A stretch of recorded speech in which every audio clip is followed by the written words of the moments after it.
빛을 따라서.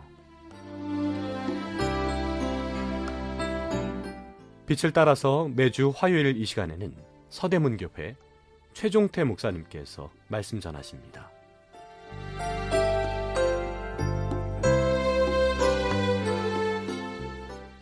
애청자 여러분, 안녕하십니까? 지난 시간에요, 그리스도인의 핵심 가치에 대해 계속 상고해 보겠습니다. 이번 시간은 가장 위대한 명령이라는 주제로 은혜를 나누겠습니다. 그리스도인의 핵심 가치는 크게 두 말씀으로 요약됩니다. 하나님을 사랑하고 그와 같이 이웃을 사랑하는 것, 그리고 제자를 삼는 것입니다. 이 두 가지는 성도라면 누구 할 것 없이 반드시 지켜야 하는 명령이자 핵심 가치입니다. 성도나 교회는 이 두 가지 명령을 우선적이고 긴급하게 따라야 합니다. 왜냐하면 그것이 하나님을 사랑하고 예수님의 명령을 존중히 여기는 길이기 때문입니다. 이번 시간은 그리스도인의 핵심 가치 두 번째 말씀을 상고해 보겠습니다. 하나님을 사랑하고 이와 같이 이웃을 사랑하는 첫 번째 말씀은 제자 삼으라는 두 번째 말씀에 순종하는 것으로 표현됩니다. 마태복음 28장 16에서 20절입니다. 11 제자가 갈릴리에 가서 예수께서 지시하신 산에 이르러 예수를 배웠고 경배하나 아직도 의심하는 사람들이 있더라. 예수께서 나와 말씀하여 이르시되 하늘과 땅의 모든 권세를 내게 주셨으니 그러므로 너희는 가서 모든 민족을 제자로 삼아 아버지와 아들과 성령의 이름으로 세례를 베풀고 내가 너에게 분부한 모든 것을 가르쳐 지키게 하라. 볼지어다 내가 세상 끝날까지 너희와 항상 함께 있으리라 하시니라. 마태복음은 유대인 출신 성도를 대상으로 기록되어 있습니다. 예수님의 족보로 시작되는 1장 이후로 마태복음은 이스라엘의 출애굽 사건과 견주어 볼 수 있는 예수님에 대한 사건들을 여러 번 기록하고 있습니다. 예를 들어 살펴보겠습니다. 창세기와 출애굽기에서는 이스라엘 백성이 애굽에 가서 체류하다 모세를 통해 출애굽을 하게 되는데, 모세가 바로 왕의 남아 학살 사건에서 죽음을 모면했던 사건이 기록되어 있습니다. 이와 비슷하게 마태복음에는 예수님께서 애굽에 체류하시다가 헤롯에 의해 남아 학살이 이루어질 때 죽음을 모면했던 사건이 기록되어 있습니다. 출애굽기에 나오는 홍해의 물과 마태복음에 나오는 침례의 물이 서로 비교됩니다. 출애굽기에는 이스라엘을 내 아들 내 장자로 하는 반면 마태복음에는 예수님을 일컬어 내 사랑하는 아들이라고 합니다. 출애굽기에서는 이스라엘 백성이 광야에서 시험 받았는데, 이와 같이 마태복음에서는 예수님께서 광야에서 시험 받습니다. 또한 출애굽기에는 모세가 시내산에서 40일간 금식한 것처럼 마태복음에서는 예수님께서 광야에서 40일간 금식하십니다. 출애굽기에서 모세가 시내산에서 새로운 계시를 받아 전했던 것처럼 마태복음에서는 예수님께서 한 산에서 산상설교를 전하십니다. 출애굽기에는 출애굽 당시 10가지 재앙의 기적이 나오는 것에 반해 마태복음에서는 예수님의 10가지 기적이 나옵니다. 이상과 같이 마태복음은 마태가 상당히 의도적으로 집필했다는 것을 알 수 있습니다. 유대인들은 모세를 특별하게 생각합니다.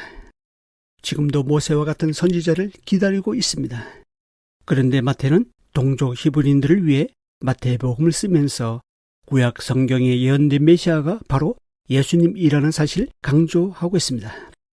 예수님을 새로운 모세, 새로운 이스라엘 지도자, 하나님 나라의 왕으로 묘사하고 있는 것입니다. 제가 이 말씀을 드린 이유는 무엇일까요? 오늘 본문 말씀의 배경이 되기 때문입니다. 이러한 배경으로 16에서 18절을 다시 읽어보겠습니다. 11 제자가 갈릴리에 가서 예수께서 지시한 산에 이르러 예수를 배웠고 경배하나 아직도 의심하는 사람들이 있더라.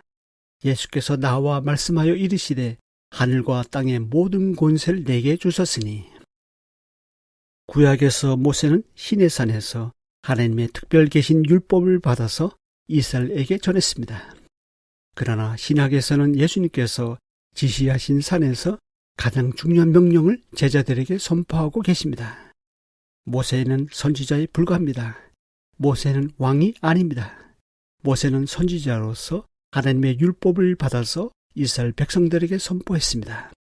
그러나 예수님은 유대인의 왕으로서, 아니 하나님 나라의 왕으로서 제자들에게 선포하고 계십니다. 그 선포의 권세는 아버지 하나님께로부터 왔다고 18절에서 말씀합니다.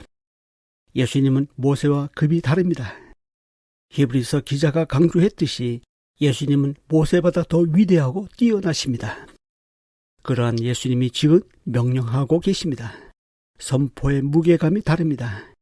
그래서 19, 20절에 나오는 이 명령이 그 어떤 말씀보다도 엄하고 중요한 것입니다.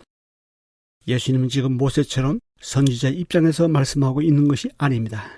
하나님 나라의 왕으로서 명령하십니다. 한마디로 어명입니다.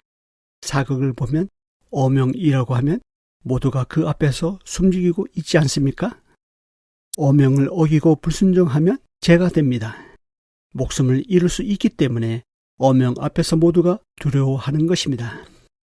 19, 20절 전반부 말씀은 바로 그런 의미로 선포되고 있습니다. 19, 20절을 다시 한번 읽겠습니다. 그러므로 너희는 가서 모든 민족을 제자로 삼아 아버지와 아들과 성령의 이름으로 세를 베풀고 내가 너에게 분부한 모든 것을 가르쳐 지키게 하라. 이 말씀은 사실 한 문장입니다. 동사는 무엇일까요? 한글 번역본에서는 지키게 하라가 동사이자 명령어처럼 보입니다. 그러나 헬라 원문에서는 주동사가 제자로 삼으라입니다. 나머지는 분사 구조로 되어 있습니다. 가다, 침대를 주다, 가르쳐 지키게 하다는 모두 동사를 꾸며주는 분사입니다. 예수님은 지금 여러 가지 명령을 하고 계신 게 아닙니다. 한 가지 명령만을 하고 계십니다. 바로 가장 중요한 명령이 가서 제자를 삼으라는 것입니다.